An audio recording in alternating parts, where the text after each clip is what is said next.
Bom, então, na tarde de hoje, que eu tenho para vocês é estabelecer um diálogo mesmo, uma conversa sobre as neurociências e a educação matemática, né, que eu tenho o título aí da nossa conversa, vocês já tiveram acesso a isso.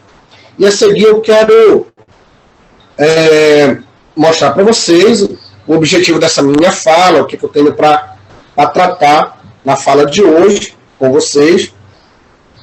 Eu pretendo apresentar um conjunto de saberes neurocientíficos, principalmente com foco na aprendizagem da matemática na criança, como a criança aprende a matemática na perspectiva das evidências de pesquisas na área da neurociência, e no meio dessa conversa tentar estabelecer essa ponte entre as pesquisas de base da neurociência cognitiva e a educação matemática, ou o ensino de matemática lá na educação básica.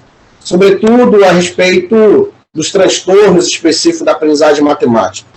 Que muitos professores de matemática, ou professores que ensinam matemática, lidam diariamente com crianças que apresentam ou dificuldades, ou um transtorno específico da matemática, como a descalculia, e quando ele tem essa situação em sala de aula, de repente ele não sabe lidar, tratado às vezes a não aprendizagem da matemática como algo corriqueiro, como algo natural do processo de ensino-aprendizagem. A gente vê uma criança que não aprende a ler, por exemplo, até os 8, 9 anos de idade, isso já se torna uma preocupação para os pais, se torna uma preocupação para o professor, se torna uma preocupação para a escola. Mas o fato da criança chegar até 9 anos, 10 anos, não conhecendo os fatores básicos da matemática, e conota-se algo normal, algo já esperado, porque a matemática é difícil, e não é bem assim. Então, nós, enquanto professores, educadores de matemática, nós precisamos compreender quais são os processos do neurodesenvolvimento que estão subjacentes ao processo de aprendizagem da matemática, e eu vou olhar especificamente para a infância. Tá? Mas antes de falar exatamente em aprendizagem, em cognição, em transtorno específico, eu quero que vocês compreendam o que é a neurociência cognitiva. Então, olha só, vocês podem perceber que ela é vista como uma ciência que estuda o neurodesenvolvimento do sistema nervoso central. Então, a neurociência ela não só se preocupa com as questões cognitivas, mas também com as questões comportamentais, biológicas, culturais, psicológicas, e ela se preocupa especificamente em investigar as bases do funcionamento cognitivo. Tá? Então, aqui, nós vamos tratar de neurociência como um campo da neurociência, de um modo geral, que se preocupa com a cognição, com as funções superiores executivas, preocupados principalmente com a questão da aprendizagem, mais especificamente da aprendizagem matemática. Nós vamos olhar o que seria um cérebro funcionalmente normal, eu vou usar esse termo aqui, tá? Um termo normal, mas o termo normal eu vou usar não no sentido do normal e do anormal, da anormalidade, não é nesse sentido, mas o cérebro e o seu funcionamento cognitivo sem nenhum prejuízo. Então nós vamos, no primeiro momento, olhar para as bases cerebrais sem nenhum prejuízo ao neurodesenvolvimento, com base na minha pesquisa de doutorado. Tá? Com base na pesquisa de doutorado e também acerca do que eu desenvolvo atualmente na educação básica. Então, eu fiz algumas perguntas para direcionar a nossa conversa, o nosso diálogo, porque de repente alguém não me perguntasse nada, eu já tinha criado as perguntas para dar as respostas, mas eu espero que vocês realmente conversem, a gente estabeleça esse diálogo. Bom, então qual a importância da neurociência cognitiva para a educação matemática? Eu elenquei 4 aspectos aqui nessa lâmina. O primeiro é contribuir com a compreensão das mudanças neurocognitivas relacionadas à aprendizagem matemática. Então, o professor que tem o mínimo de conhecimento sobre como funciona os neurotransmissores, como funciona a aprendizagem matemática conforme o cérebro, ou seja, conhecer a matemática do cérebro. Isso já é um bom começo para a organização do ensino, para compreender a aprendizagem, e a neurociência te possibilita compreender. Não espera que a neurociência cognitiva ela vai te dizer como você deve agir, isso ela não faz. Mesmo porque as pesquisas de base da neurociência, elas não são pesquisas desenvolvidas em escolas, elas não são pesquisas desenvolvidas em sala de aula, porque as pesquisas, a sala de aula é um ambiente muito complexo, demais complexo, e as pesquisas na área da neurociência são pesquisas que são desenvolvidas especificamente em laboratórios, em ambientes ideais, com um mínimo de estímulos concorrentes, bem diferente da sala de aula. Então, conhecer a neurociência cognitiva não só vai te ajudar a compreender as mudanças neurocognitivas, mas também o funcionamento cognitivo do ser humano. Então, como funciona o cérebro humano, como o cérebro humano desenvolve-se. É importante o professor compreender isso. Além disso, eu trouxe um outro aspecto, que é compreender os transtornos específicos da aprendizagem matemática e identificar os estilos individuais de aprendizagem. Nesse ponto aqui, eu quero destacar o seguinte, se pensa no atendimento educacional especializado, que é o ambiente que eu trabalho, lá a gente faz um atendimento individual. Então, quando a gente começa a entender como o cérebro funciona, como é essa matemática do cérebro, melhor dizendo, fica mais fácil de estabelecermos um ensino personalizado. Por isso que alguns resultados de pesquisa da neurociência, para ser desenvolvido em sala de aula, dentro do contexto que nós trabalhamos hoje, é muito complexo, é muito difícil. É muito difícil entrar numa sala de aula do 6º ano do ensino fundamental, com 40, 45 alunos, e tentar direcionar a sua aula conforme resultados, evidências das pesquisas da neurociência cognitiva, não é um trabalho fácil. No entanto, não é impossível. Não é impossível. Existe a possibilidade de fazer isso quando você compreende como funciona o sistema neuronal e a especificidade do cérebro humano. Falar sobre especificidade do cérebro humano, nosso cérebro, por exemplo, ele não tem uma área específica para cálculo, não tem uma área específica, uma área que se desenvolveu para o cálculo. Lá na frente a gente vai entender melhor por que o cérebro não é uma máquina tão sofisticada ao ponto de ter desenvolvido regiões responsáveis pelo cálculo. Tá? Então, quando eu compreendo o funcionamento e essas mudanças neurocognitivas, há a possibilidade de organizar intervenções para enfrentar ou minimizar os prejuízos causados pela falta do neurodesenvolvimento. Então, isso me possibilita melhor organizar o ensino da matemática. Então, eu sempre me pergunto, mas por que é tão importante hoje? Parece que já virou moda, virou uma tendência. Neurociência está em todos os lugares, mas calma, a neurociência ela não vai resolver os problemas educacionais, mas ela vai nos ajudar a compreender como o cérebro funciona, o que causa determinados prejuízos, e cada cérebro humano ele funciona de determinada maneira, que fica difícil, por exemplo, tentar generalizar uma única prática em sala de aula. A gente vai ver isso no decorrer do nosso diálogo. Tá? Então, é importante sim conhecer essas bases neuronais. Bom, então, a partir do momento que eu conheço a base do neurodesenvolvimento, da matemática, a aprendizagem matemática, eu passo a melhor organizar o ensino. Eu falo isso como professor de matemática. Por exemplo, antes de eu falar dessa imagem, eu quero dar um exemplo de como é importante a gente entender como funciona determinado mecanismo do cérebro para pensar a aprendizagem matemática. Por muito tempo, eu pedia para os alunos escreverem de 1 a 50, de 1 a 100, de 1 a 200, e eu achava que essa era uma atividade que facilitava a criança compreender o processo de formação do sistema de numeração, o processo posicional, decimal. eu imaginava que essas atividades de escrever, só escrever, ajudava muito. E, no entanto, isso não funciona tão bem. Né? Então, eu conheço como é que o cérebro ele aprende esse nosso sistema indo-arábico. Né? Como é que isso funciona?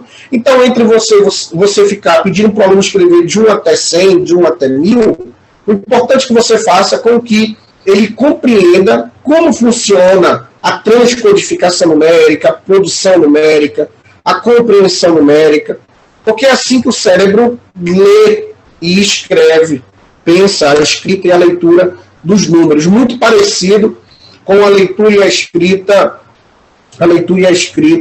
da língua materna. O problema é que, quando a escrita foi desenvolvida, o cérebro já tinha evoluído bastante, não ao ponto de se preparar para a leitura e para a escrita de números. Então, aí vai envolver um outro aspecto, que é um aspecto também cultural. A neurociência leva em consideração também os aspectos culturais, e nós vamos ver isso. Bom, então, falando no cérebro humano, eu tenho aí um corte transversal do cérebro. Imagine que seria o corte nesse sentido aqui. Então, essa área aqui do hipocampo estaria nessa direção, e aqui é a área frontal. Então, só para a gente poder entender melhor, mais ou menos, a figura, porque na projeção, de repente, não fica muito nítido. Então, eu tirei essa imagem do livro do professor Lente, lá do capítulo que o Vitor Aze e a Beatriz Dornelles escrevem, eles são lá da Federal de Minas Gerais. Os autores que eu vou discutir aqui não são autores da educação matemática, eu quero fazer essa ressalva, tá? Não são autores, não são pesquisadores da educação matemática, não são pesquisadores da educação de modo geral, eles são pesquisadores da neurociência, né, que escrevem não só na área da neurociência comportamental, mas também na área da neurociência cognitiva. Então, o professor Vitor Aze está aí em produção constante, ele é da medicina, mas ele desenvolve pesquisa na área da descalculia e da área da cognição numérica. E o livro dele, ele escreve desse livro aqui, tá? Um livro interessante, sugiro que vocês puderem adquirir, Ciência para a Educação, uma ponte entre dois mundos. Então, aqui eu vou trabalhar com a metáfora da ponte, né? A ponte entre a neurociência e a educação. Então, vou falar desse lugar, né, desse chão, vou falar das pesquisas de neurociência cognitiva. Bom, bora tentar entender um pouquinho o que essa imagem nos diz, para a gente poder, lá na frente, tentar dialogar melhor. Então, nós temos aí o hipocampo, identificado pela sigla HP, a amígdala pela sigla AM, e temos algumas áreas de Brodmann, que é a 32, a 33 e a 24, fica aí nessa parte do córtex pré-frontal, seria mais ou menos nessa região aqui, assim, da fronte, mais ou menos aqui um pouquinho do lado, acima da nossa orelha. Tá? Então, essa região fica mais ou menos por aí. Né? O hipocampo, ele está relacionado com a memória associativa. O que significa isso? Como eu falei para vocês, o nosso cérebro ele não tem uma área especializada em desenvolver cálculos.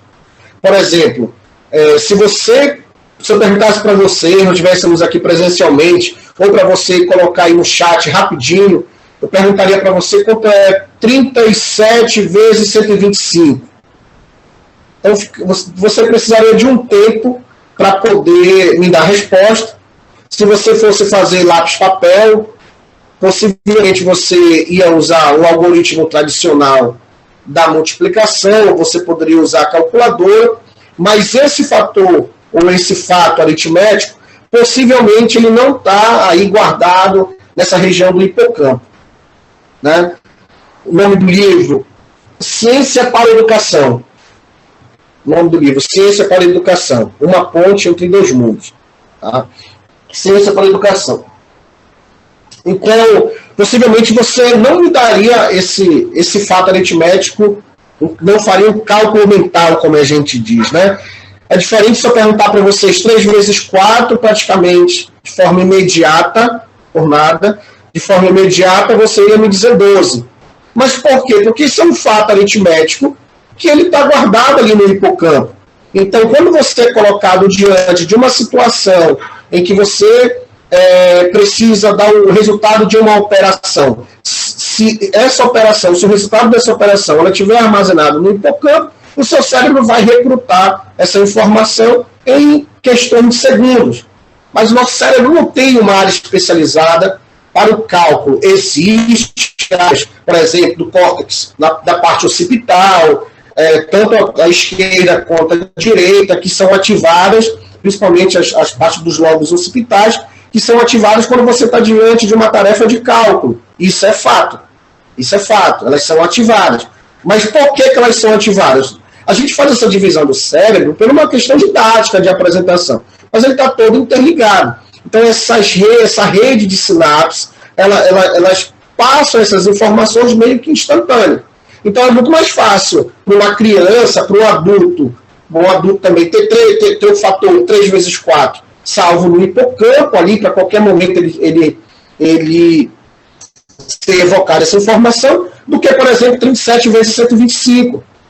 E aí o cérebro não dá conta disso. Ele gasta uma carga cognitiva, ela gasta uma energia cognitiva para poder evocar essa resposta. Para isso, você vai recorrer a habilidades secundárias da cognição numérica, que o cérebro não dá conta. O cérebro não dá conta. E diferente da escrita, que muito depois, né, foi criada a escrita, a matemática não. A matemática tem pesquisa na adolescência feitas com bebês, feitas no útero da mãe ainda. Né, lá no útero, onde a criança está lá no útero, onde faz experiência, que lá ela já tem senso de quantidade, que é o senso numérico. Então, há habilidades que são inatas, primárias, à cognição numérica. Tá? Quando eu digo cognição numérica, eu estou me referindo à aprendizagem do número, à aprendizagem aritmética, à aprendizagem do cálculo. Tá? Quando eu falar de cognição numérica, eu vou daqui a pouco explicar isso para vocês. Então, o hipocampo ele tem essa função importantíssima para evocar esses fatos aritméticos. Tá? Só para controlar meu tempo aqui. Bom, uma outra região importante são a região das amígdalas. As amígdalas ela está relacionada mais à questão da emoção. Quanto à emoção, a regulação emocional, ela implica na aprendizagem aritmética. Aí eu tenho um colega que fez doutorado comigo, professor Dr. Guilherme.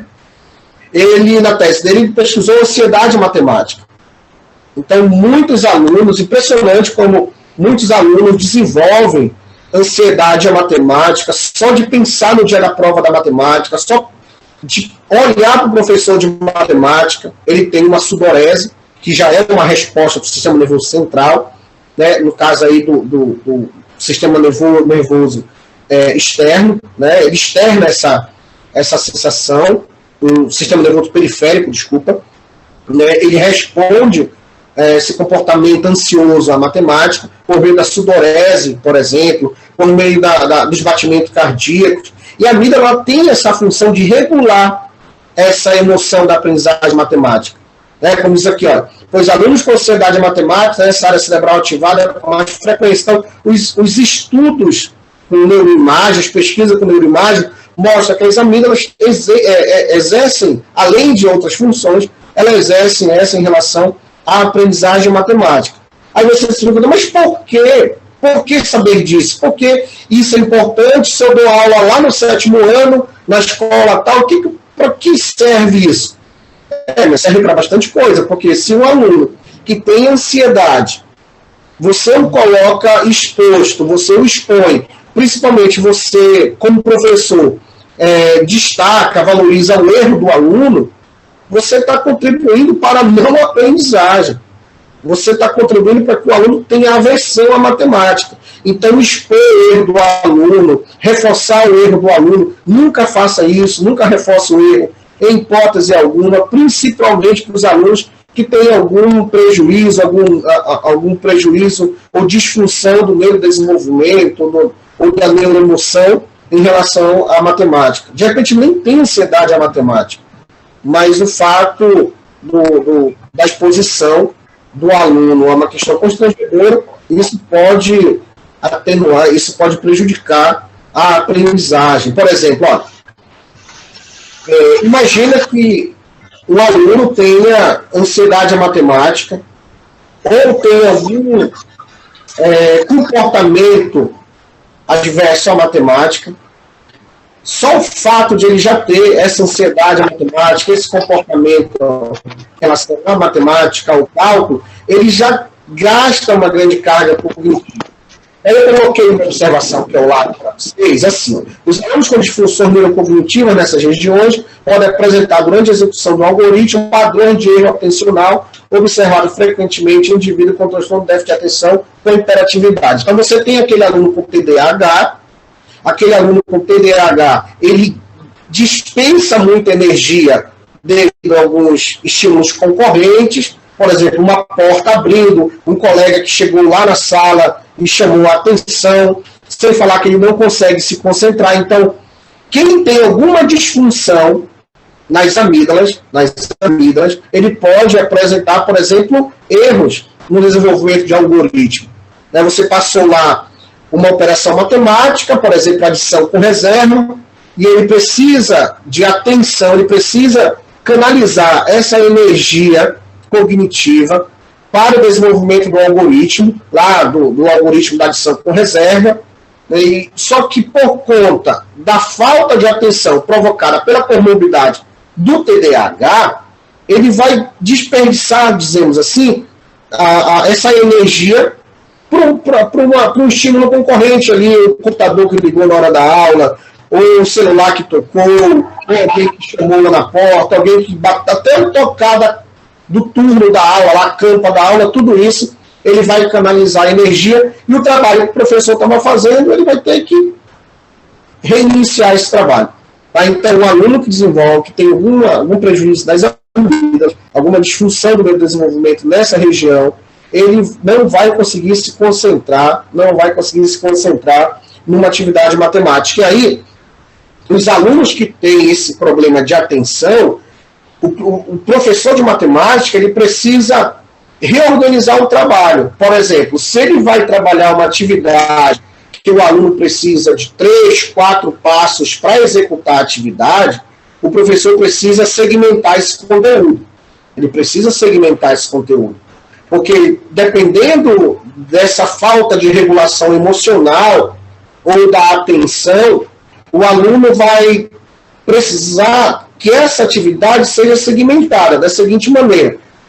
Por exemplo, quando eu estava desenvolvendo a pesquisa do doutorado, lá a intervenção com o aluno, determinadas atividades que eu fazia com ele não poderia passar de 20, 25 segundos, no máximo 30 segundos, porque era o tempo que ele tinha, né, para poder se concentrar numa atividade. Atividades que demoravam mais de 20, 30 segundos, ele perderia o foco e eu tinha que reiniciar e começar o trabalho tudo de novo para desenvolver com esse aluno. Por quê? Porque ele tinha um déficit de atenção. Uma porta abriu. Olha que o atendimento lá com o aluno é um atendimento individualizado. Eu já não estou mais na sala de aula com 40 alunos, eu estou num espaço onde eu atendo um único aluno de cada vez, no atendimento educacional especializado, lá na sala de recursos multifuncionais, como foi apresentado. Eu sou professor de educação especial também. Então, eu estou falando de um aluno onde eu tinha um ensino, uma organização do ensino personalizado e individualizado. Imagine numa sala de aula onde os estímulos concorrentes são vários. Então, eu preciso pensar numa atividade, eu preciso pensar numa atividade em que esse aluno não perca muito tempo nessa atividade. Que ele não destine muito tempo para resolver essa atividade. Por exemplo, vamos imaginar o professor lá no nono ano do ensino fundamental, lá no nono ano do ensino fundamental, trabalhando a equação no segundo grau. Aí, para resolver uma equação no segundo grau, são várias etapas, vários passos. Para um aluno que tem déficit de atenção ou qualquer disfunção na regulação emocional, lá nas amígdalas, por exemplo, como eu falei, ele não vai chegar numa resolução de uma equação de segundo grau, ele não vai chegar até o ponto final. O professor de matemática vai ter que sedimentar esse conteúdo, passo a passo, uma coisa de cada vez, e sempre dando pistas das aprendizagens. Isso é muito, muito importante. Por exemplo, a gente tem aqui agora um outro lado do cérebro, aqui a parte do sulco intraparietal. Olha aqui a parte dos córtex que eu falei para vocês agora, tá? A área 9 e a área 46. Mas eu quero falar do sulco intraparietal, porque o sulco intraparietal, ele tem uma habilidade importantíssima ali. Eu coloquei até uma observação aí ao lado, dizendo que a evidência neurofisiológica de que as áreas sensoriomotoras relacionadas com os dedos são ativadas de modo implícito durante o processo de contagem. Então, para a neurociência cognitiva, contar nos dedos, por exemplo, é importantíssimo para desenvolver o cálculo. Por exemplo, o que eu quero dizer com isso? Eu quero dizer com isso que a contagem ela é um requisito para o cálculo. Eu não posso saltar essa etapa. Primeiro eu tenho que explorar a contagem com os alunos. Preciso explorar a contagem com a criança sempre, sem limitar essa criança a contar. E contar nos dedos não é sinônimo de quem não sabe matemática. Pelo contrário, contar nos dedos, usar a calculadora. Eu fiz uma pesquisa com uma aluna lá de Cametá, com a FPA lá de Cametá, com a Elielma. Nós fizemos uma pesquisa sobre o uso da calculadora à luz da neurociência. O que a neurociência fala sobre o uso da calculadora nas aulas de matemática? E a neurociência é taxativa. Ela diz, olha, o cérebro é uma máquina, mas é uma máquina que não tem especializações, especificidades para o cálculo. Então, a calculadora te auxilia nisso, ela te ajuda a desperdiçar carga cognitiva na resolução de um algoritmo, por exemplo. Porque o que me interessa ali é se o aluno sabe o algoritmo, e não se ele consegue evocar o fato aritmético. Essa etapa já foi passada. Então, contar nos dedos, contar objetos, pode até parecer algo corriqueiro, né? Mas isso não é nenhuma novidade. De repente não é uma novidade para quem já está na prática. Mas para quem está em processo de formação inicial, como alguns alunos que estão com certeza assistindo essa nossa fala, estão aqui conosco, isso é uma informação importante. Por exemplo, olhar para o currículo da educação básica, e ver que na educação infantil, até o primeiro bimestre, contagem de 1 até 10. Então, eu trabalho na educação básica, eu oriento professores, eu vejo o currículo, por exemplo, professor de educação infantil, para trabalhar de 1 até 10 no primeiro bimestre, de 11 até 20 no segundo bimestre. Limitar o aluno de contar, eu sempre digo isso, que limitar o aluno em realizar a contagem é o mesmo que você querer ensinar o aluno a ler o nome de um objeto só quando ele conhece esse objeto. Então, explorar a contagem, porque ela é essencial para a compreensão do cálculo. Bom, ainda na imagem, tem a região do giro fusiforme, que é a área 37 de Brodmann. Ela é uma área onde ela é responsável pela representação numérica, pela leitura dos algarismos endoarábicos. É nessa região, não é só essa região, mas é a região que mais é ativada, que mais é destacada quando o aluno está diante de uma situação de compreensão numérica. Por exemplo, aí você poderia pedir para o aluno identificar o valor posicional do 5. Quando você pede para o aluno fazer a leitura do valor posicional do 5 nos algarismos 125 e 152, essa região é ativada porque ela é responsável pela essa questão semântica, pela aprendizagem semântica da numerosidade, ou seja, pelo significado dos números. Então é importante que o professor explore a leitura, a escrita de números. E isso eu estou falando aqui da matemática da criança, a matemática dos anos iniciais, para que, quando esse aluno chegue nos anos finais do ensino fundamental ou no ensino médio, ele não vá com essas lacunas da cognição numérica. Então é importante explorar a leitura, a escrita dos números, mas mostrando o significado desse número, desse sistema de numeração. E aí, por exemplo, um prejuízo nessa área do giro fusiforme, possivelmente você pode pegar um aluno que escreve de forma escalonada. Aí é muito simples, você faz lá um ditado, 25, você faz um ditado numérico para o seu aluno, 25. Se o aluno escrever 2L5 como a representação do 25, e depois você pedir para ele ler esse número, ele falar que esse número representa 25, possivelmente essa área 37 de Brodmann, essa área do giro fusiforme, não está funcionando muito bem. Ela não está funcionando muito bem. E aí você precisa pensar na intervenção. E existem intervenções muito simples para você fazer, para que o aluno entenda. Por exemplo, nós temos umas fichas numéricas escalonadas, que você pode sobrepor os números para ele compreender como é que é a formação, como é não só a semântica do número, mas também a sintaxe do número, né? Como é que está organizada a escrita do número, a sintaxe, como está organizada essa escrita e a leitura do número. Tá? Pode ir. Vamos lá, então vamos para a área 39. Olha, aqui tem uma observação importantíssima para professores que ensinam matemática nos anos iniciais. Acho que a BNCC é um documento, acho que todo mundo conhece hoje, a Base Nacional Comum Curricular, conhece pelo menos no sentido de já ter ouvido falar.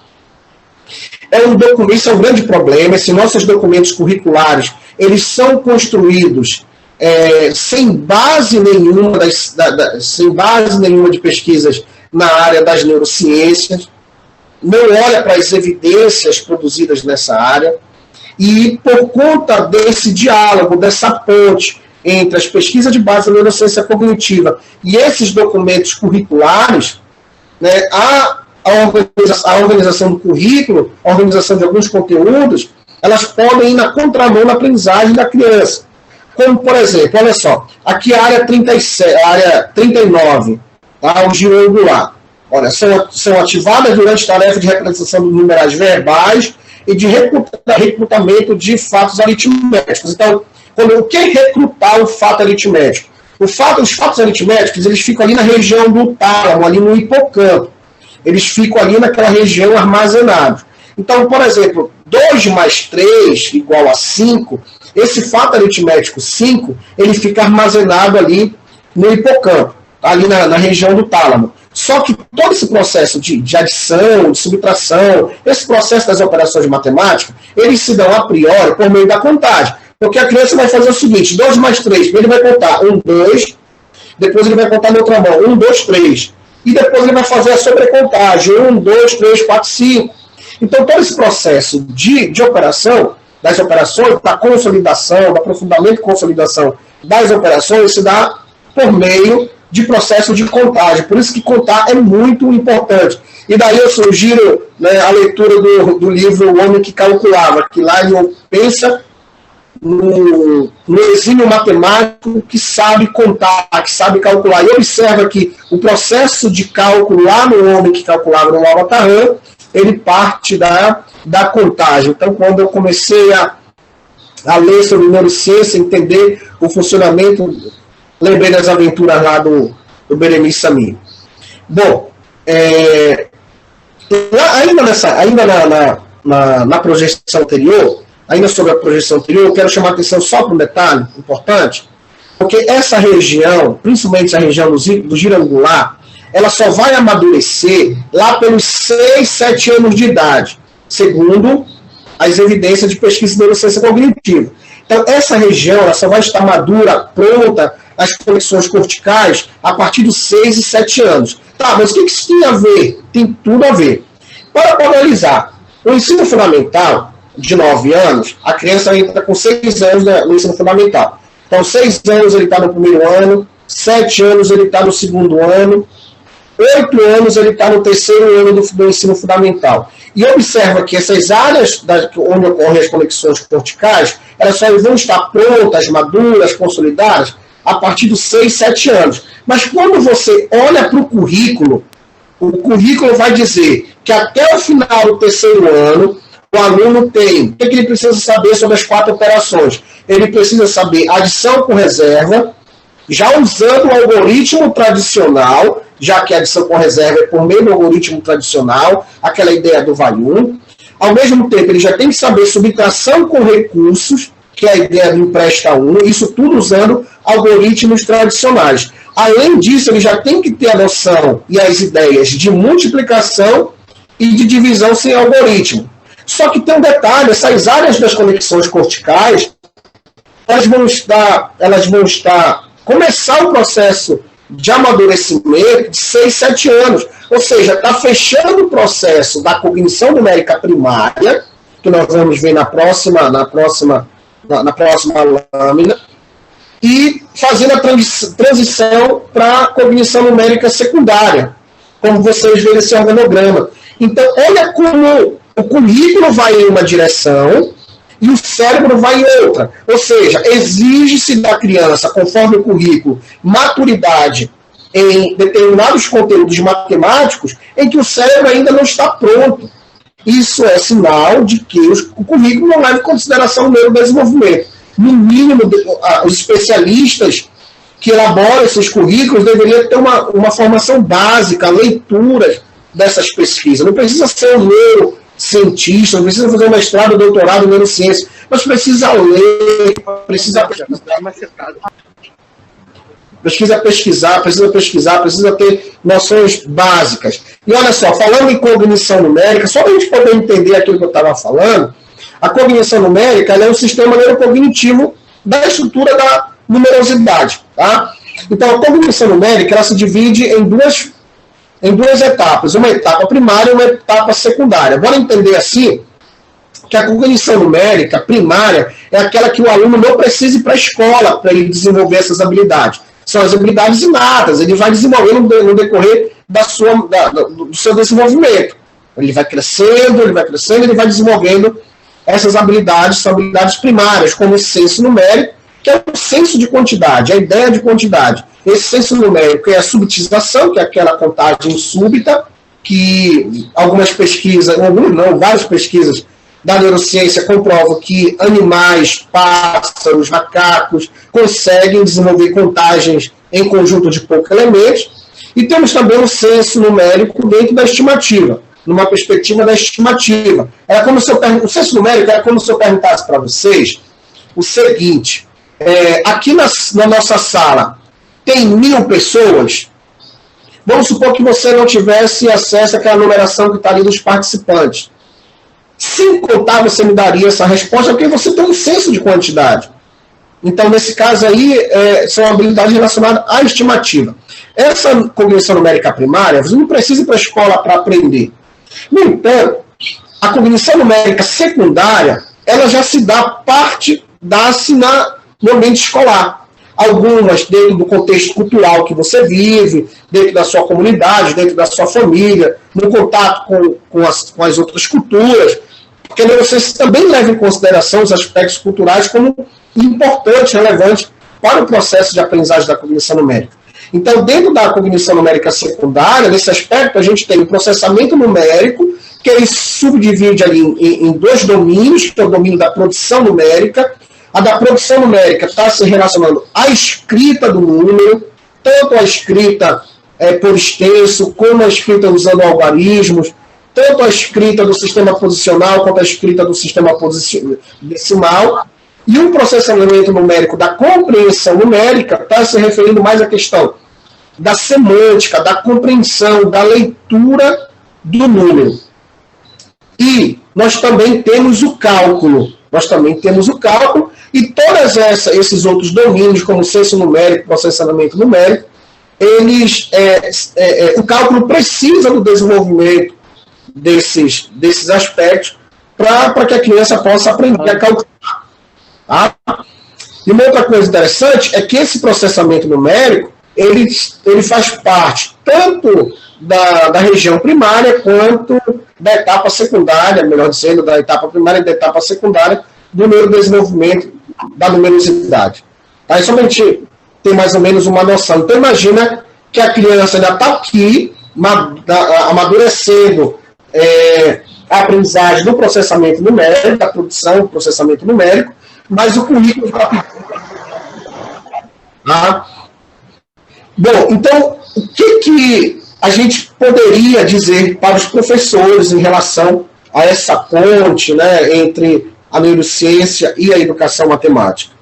Né? Então, tem aqui algumas coisas que a escola já faz, como explorar as funções do número, a não só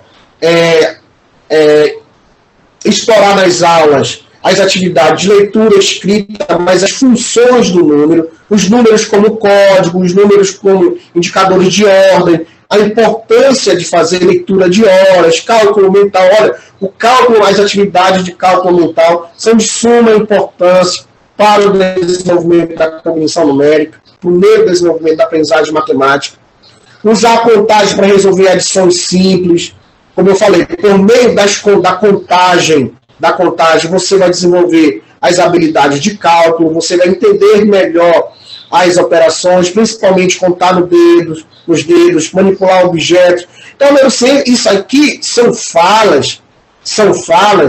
resultados de pesquisas na área da neurociência, não são pesquisas da educação matemática, tá? Só para fazer esse destaque. Eu queria chamar a atenção também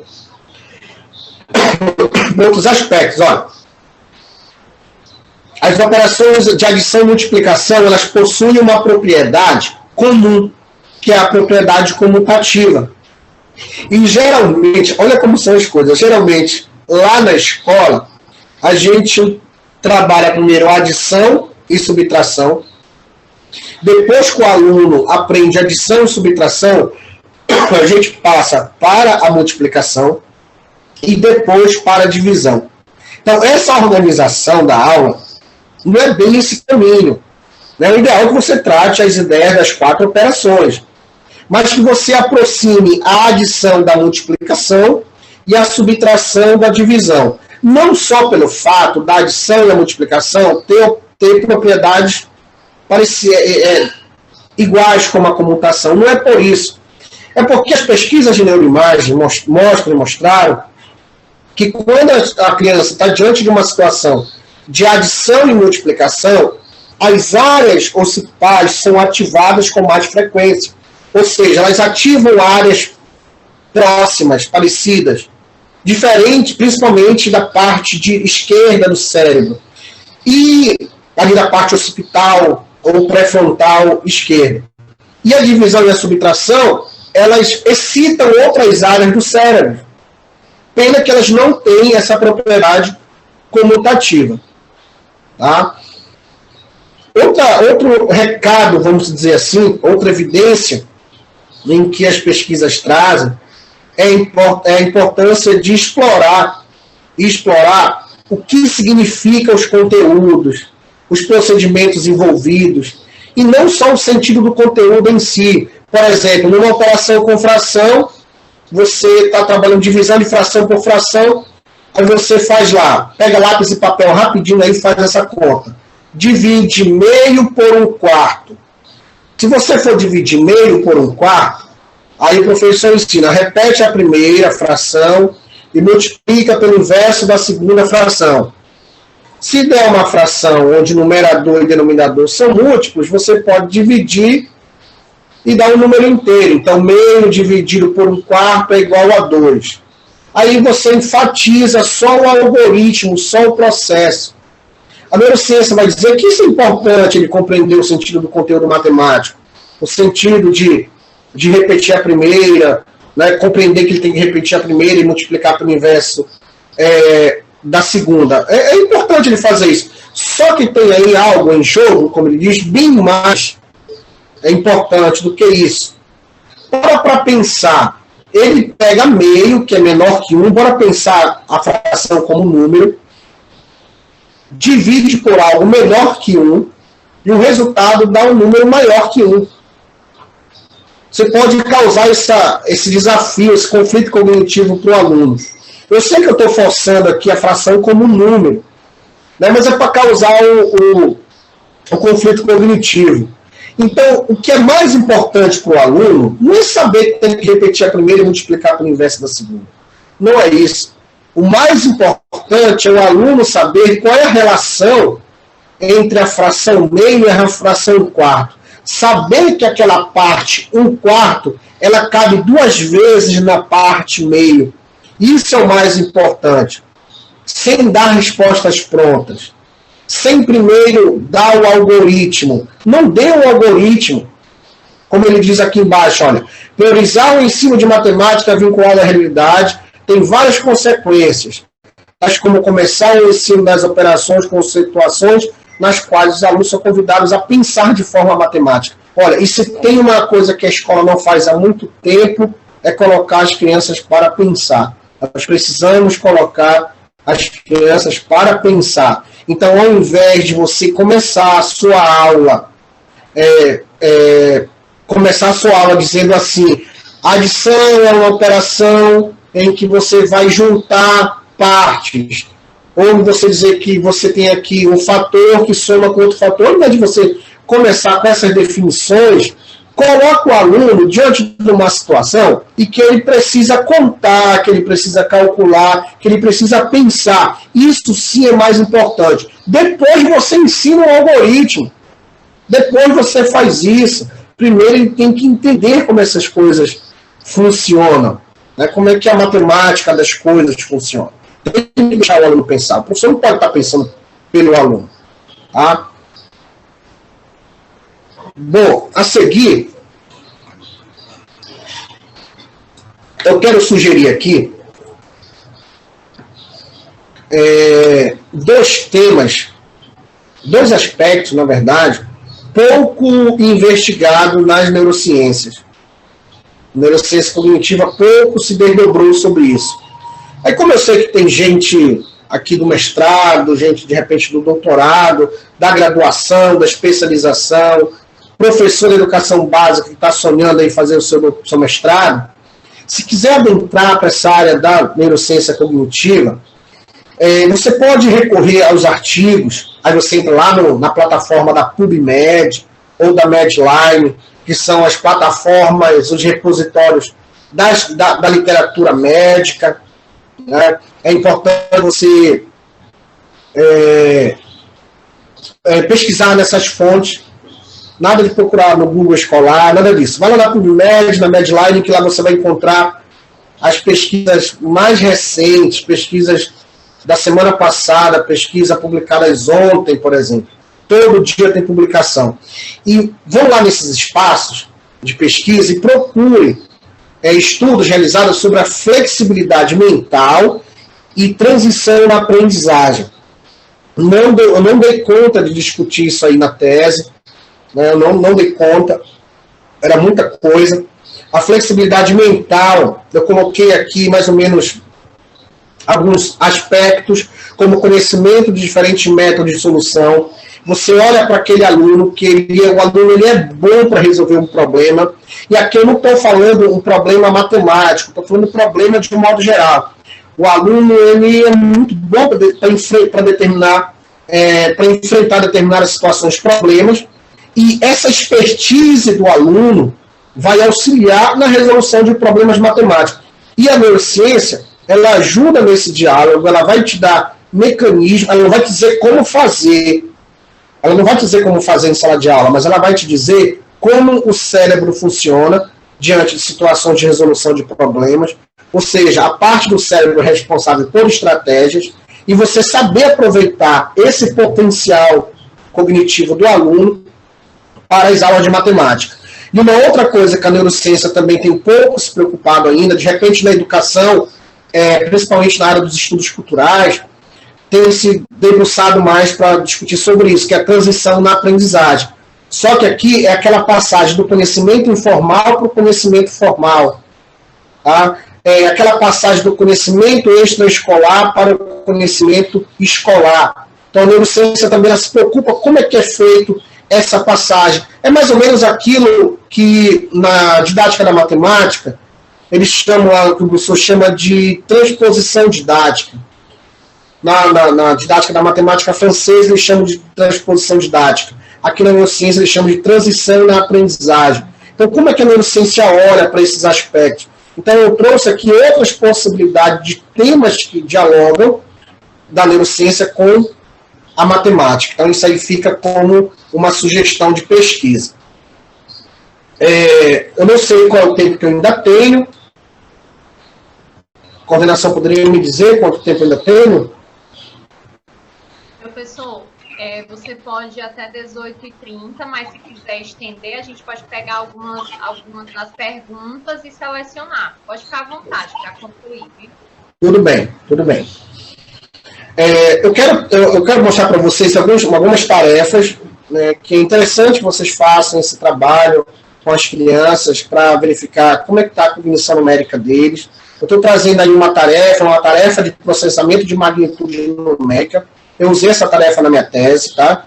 O aluno teria que contar, né, ele teria que estimar a quantidade, sem contar, na verdade, do conjunto de pontos que mais se aproxima do 20. Então, o cérebro tem essa especialidade da magnitude simbólica. Então, nesse tipo de tarefa, aquela região lá do sulco intraparietal é a região que mais é ativada, excitada nesse tipo de atividade de estimativa. Isso aqui é uma habilidade que faz parte lá da cognição numérica primária, está lá na região do senso numérico, né, o senso de quantidade. Então, são atividades que a gente faz não é para saber se o aluno sabe ou se o aluno não sabe, não é isso, mas é para potencializar o processamento da magnitude simbólica. Isso vai facilitar o aluno na aprendizagem aritmética, consequentemente, no cálculo. Tá? Então, é uma atividade bem simples, né, que dá para desenvolver com os alunos. Já essa outra atividade é uma atividade que ela exige ainda mais. Desculpem os slides com muito texto, é porque são informações assim, que eu achei pertinente para que vocês tivessem acesso. Tá? Mas a tese já está disponível no repositório da Universidade Federal do Pará, no repositório do Programa de Pós-Graduação em Educação em Ciências e Matemática, o PPG-100, da UFPA, lá do Instituto de Educação Matemática Científica do IENSE. A tese já está em domínio público, já está disponível, já tem quase 2 anos que eu terminei o doutorado, mas demorou um pouquinho para ela se tornar domínio público por conta da pandemia. Então lá vocês vão ter acesso a essas tarefas, aos resultados dessas tarefas que eu estou mostrando aqui para vocês. Por exemplo, nesse caso de tarefa, é uma tarefa bem mais complexa, porque aqui o aluno ele não tem como recrutar esse fato aritmético. Dificilmente ele recruta esse fato aritmético. Mas o que é que ele vai fazer aí? Ele vai, por exemplo, fazer uma composição das unidades ou das dezenas. Então, a tarefa ela consistia em um aluno solucionar esse cálculo. Ele poderia fazer por cálculo mental, ou ele poderia contar, ou ele poderia usar lápis o Tá? Então, quando a criança, o aluno se depara com uma situação dessa mais complexa, o cérebro não vai evocar essa memória aritmética lá na memória de longo prazo. Não dá, nesse caso aí, requer bem mais carga cognitiva. Então, há outras funções cognitivas cruciais nesse processo, como a memória de trabalho, o controle inibitório, a atenção, principalmente a atenção. Então, às vezes o aluno erra, ele não erra porque ele não sabe. De repente ele erra por falta dessas funções cognitivas auxiliares que não foram bem desenvolvidas. E isso, pelo fato de não ser bem desenvolvida, não implica dizer que ele tem alguma deficiência, descalculia ou algo da natureza, não. Às vezes faltou trabalhar essas habilidades com a criança. Por isso, aquele organograma, aquele fluxograma que eu apresentei da cognição numérica, a primária, a secundária, é bom entender, o professor entender como é que aquilo ali é um modelo teórico, aquele não é único. Dentro da neurociência cognitiva, nós temos pelo menos 3 modelos teóricos da cognição numérica. Os 3 estão na minha tese, mas eu trabalhei com aquele último que eu apresentei. Agora, bora pensar o seguinte: e se o cérebro tivesse o neurodesenvolvimento prejudicado? Bora ver o que aconteceria com o cérebro. Então, geralmente, quem tem um neurodesenvolvimento prejudicado, ele se encontra no quadro de descalculia. E olha, a descalculia, ela está presente nos anos iniciais. Em média, as pesquisas variam de 3% a 5%. Dentro da minha pesquisa, a gente chegou em 5%. Como isso é um número significativo e a gente acaba deixando de lado, ignorando isso, porque a matemática é difícil. Vai chegar um momento, assim, do nada, que ele vai aprender matemática, tudo dentro do seu tempo. Não. Possivelmente o aluno teve o neurodesenvolvimento prejudicado. Quer ver? Vamos ver as causas do prejuízo do neurodesenvolvimento. Vamos já ver. Olha só, nós temos duas causas. Nós temos a causa que pode ser neurológica e temos as causas não neurológicas. Eu vou começar pelas não neurológicas porque são as mais, vamos dizer assim, visíveis, como, por exemplo, os fatores escolares. Uma sala de aula quente, falta de estrutura, uma didática do professor, uma organização do ensino que não foi legal, uma ansiedade, a matemática, uma ansiedade, uma falta de empatia do professor. Então, todos esses fatores escolares, eles podem levar ao baixo rendimento, da matemática. Assim como fatores sociais, fatores alimentares. Olha, tem pesquisa na neurociência cognitiva que ela vai dizer o seguinte, que a quantidade de açúcar, né, ela vai olhar para a quantidade de açúcar no organismo e os seus prejuízos, né, à aprendizagem, no caso, a aprendizagem matemática. Então, quando o organismo está com uma baixa energia, baixo açúcar, logo isso vai prejudicar o meu desenvolvimento, porque para desenvolver uma multiplicação com reserva, bora pensar, ou uma divisão com o algoritmo tradicional, a carga cognitiva dispensada naquela atividade, disponibilizada para aquela atividade, é uma carga significativa. E para isso ele precisa ter energia. E se o aluno vai com fome para a escola, possivelmente ele vai ter a sua aprendizagem comprometida. Então a neurociência vai dizer que a merenda escolar, por exemplo, não precisa ser servida no meio do turno. A merenda escolar é para ser servida na chegada à escola. Cheguei à escola, tem um limite de açúcar, sirva logo a merenda para as crianças, principalmente crianças ali que vivem periféricas, à margem da sociedade, que tem uma situação econômica crítica, que não se alimenta direito, de famílias carentes. Esse tipo de alimentação era para ser na entrada da escola, não era para ser no meio da aula. Servir no meio da aula já acabou. Já perdeu muita coisa, já deixou de aprender muita coisa. É a mesma quando você pega um aluno com hiperatividade, aí dá ingere mais glicose, mais energia nele, aí que ele não vai prestar atenção, se ligar na aula. Agora nós também temos as causas relacionadas às questões neurológicas. Aí nós temos os distúrbios primários e os distúrbios secundários. A calculia, escrevi errado ali, faltou um L ali, né, a calculia, depois vocês ajeitam aí. A calculia funciona assim, bora pensar o seguinte, eu sou professor de matemática, eu sei calcular, eu sei contar, eu vou passando debaixo de um prédio ali que está em construção, cai uma barra de vergalhão e atravessa o meu crânio. E, nesse atravessou o meu crânio, comprometeu um pouco da massa encefálica, fui para o hospital, sobrevivi, só que aí ficaram algumas sequelas. Aquela massa encefálica que foi removida ali daquela barra de ferro, ela era ali da área occipital, pré-frontal do lobo esquerdo. Então, possivelmente, aquelas habilidades de cálculo eu não vou mais conseguir fazer. Era como se eu desaprendesse a calcular, que seria a calculia. Ou também tem o fato da criança crescer já com distúrbio neurológico. Se tiver uma disfunção neurológica, ela vai ter a descalculia do desenvolvimento.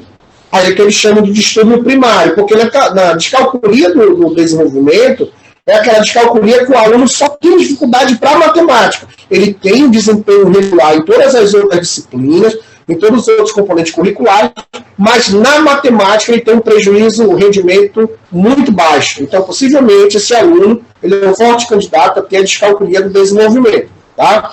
E como a gente fazer isso? A gente pode fazer um rastreio. Eu estou apresentando aí para vocês o instrumento de rastreio que eu utilizei na tese, foi o Promático. E eu vou mostrar agora alguns resultados para vocês. Tá? Olha lá, alguns instrumentos, tá? Essas atividades vocês já viram. Tá? Pode seguir. Olha aí, outras atividades, e agora nós vamos ver o resultado de alguma dessas atividades.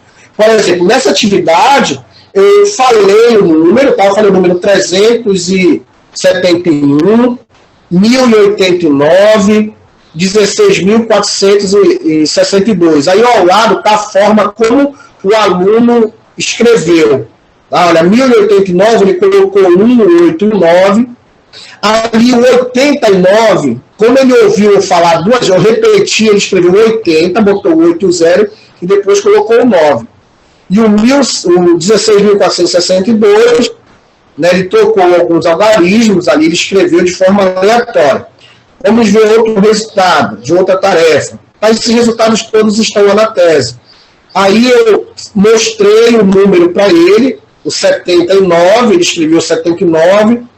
Aí eu mostrei o 159, eu não falei, eu só mostrei os algarismos. Aí ele colocou 105,9, ele escreveu de forma escalonada. Aí eu coloquei 706, ele colocou 706. Então olha como é a questão da produção numérica, a sintaxe numérica, 30 e 197, na verdade era 30 mil, tá? Esse aí foi um teste de linha numérica, eles tinham que pegar e colocar proporcionalmente, de 0 a 100.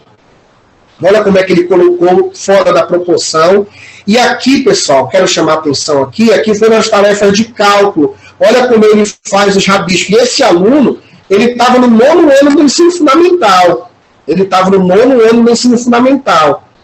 Ah, ele sabia ler, sabia escrever, mas olha como era a questão do cálculo. Além de ter o comprometimento cognitivo da descalculia, ele também tinha da dislexia, então ele demorou muito para ser alfabetizado, além de alguns problemas psicomotor, é o que explica a questão da escrita dele, da escrita trêmula dele. Tá? Então, ele foi colocado nessa situação, algumas operações ele contava no dedo, outras ele fazia o risco, para você ter noção do prejuízo que a descalculia causa na cognição numérica. Aí um aluno do 9º ano do ensino fundamental mostra nesses resultados. Tá? Pode avançar. E faço questão de ler para vocês uma frase que eu gosto muito do professor Roberto Lente. O maior desafio a enfrentar é o de traduzir os conceitos e evidências das pesquisas em neurociências e em práticas educacionais. Trata-se de uma tarefa que apenas está começando na neurociência em particular e no conjunto da ciência em geral. Então, é o que eu tentei fazer na tese, foi uma tradução das pesquisas, né, em neurociência para a educação matemática, para que pudesse auxiliar os professores, meus colegas de trabalho, professores de matemática, professores que trabalham com alunos com deficiência. Então, aqui é um pouco assim, um pouquinho mesmo, do estudo de tese. Eu espero ter despertado, no mínimo, a curiosidade em vocês desenvolverem leitura nesse campo do conhecimento. No mais, obrigado. Era isso que eu tinha para apresentar para vocês.